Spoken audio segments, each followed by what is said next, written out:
flurry of action on the bond markets of late. Some telling economic data to ponder. Central bank decision, of course, front and centre. Jim Stenning from FIG Securities. But I guess for our market, Jim, the immediate concern was yesterday's print on inflation, the underlying stickiness of it. So all bets are off for sitting on their hands February, right?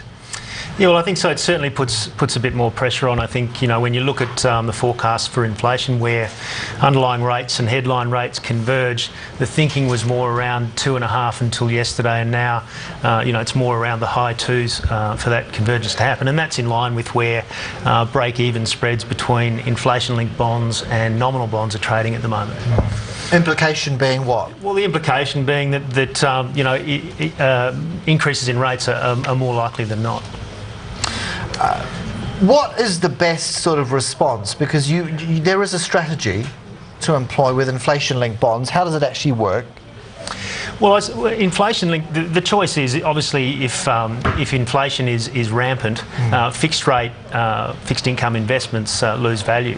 So it's important to keep track with inflation. So the way to observe that is to look at, say, for example, in the government bond curve, what's called the break-even inflation rate, which is the difference between the nominal yield. So in the 10-year part of the curve, it's around 5.4% at the moment, and the yield on the inflation-linked bonds. So the difference between those two is about 2.8 at the moment.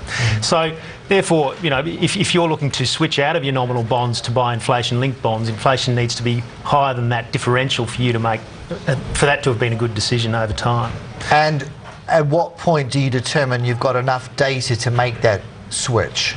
Well, I think, you know, with an allocation to inflation-linked securities, it really is that. It's an asset allocation. It's I suppose the risk. It's an insurance policy. But look, I think, you know, if you are you know, if your business or if your portfolio is exposed to an increase in inflation over and above what's expected, then it's important. Because it's not just an increase, though. You are using the language of rampant inflation.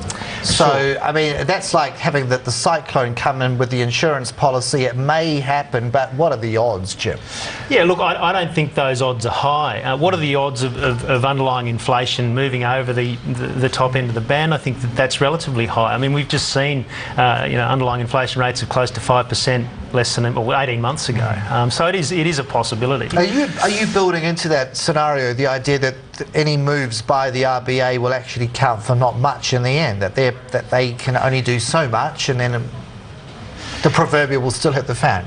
Well, no, I think it's important that they are preemptive. I mean, they're moving to increase rates. The interesting thing about rate increases now is that obviously there's a propensity for borrowing rates to move further than the official increase. I think also it's a different environment in that, you know, credit's not as loose as it was. So I think it's become more of an art than a science in terms of managing that for the Reserve Bank. But you know, over time, I mean, that obviously they'll develop a way to counter that.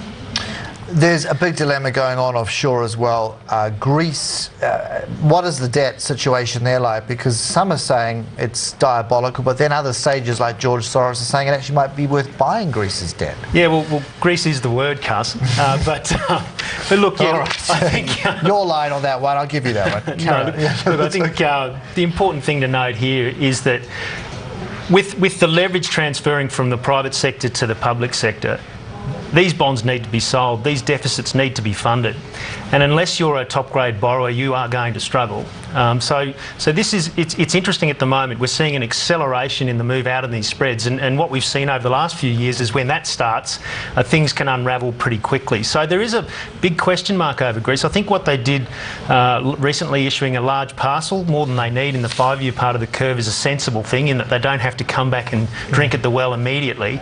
But obviously, if you're an investor and you've just suffered a 2 to 2.5% overnight hit on your investment, it's unlikely that you're going to be have an increased appetite for these assets. No, in a word, you don't think the ECB will step in? It's too well, dicey. I think there are certain ways that that economy can be supported, and one is the purchase of their debt.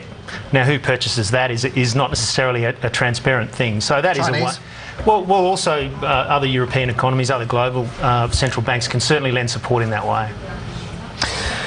All right, that will unfold, Jim. We must leave it. Appreciate it. Thank you. Jim Stenning from FIG. We'll see you next time. Thanks, Carson. Appreciate it. Welcome back.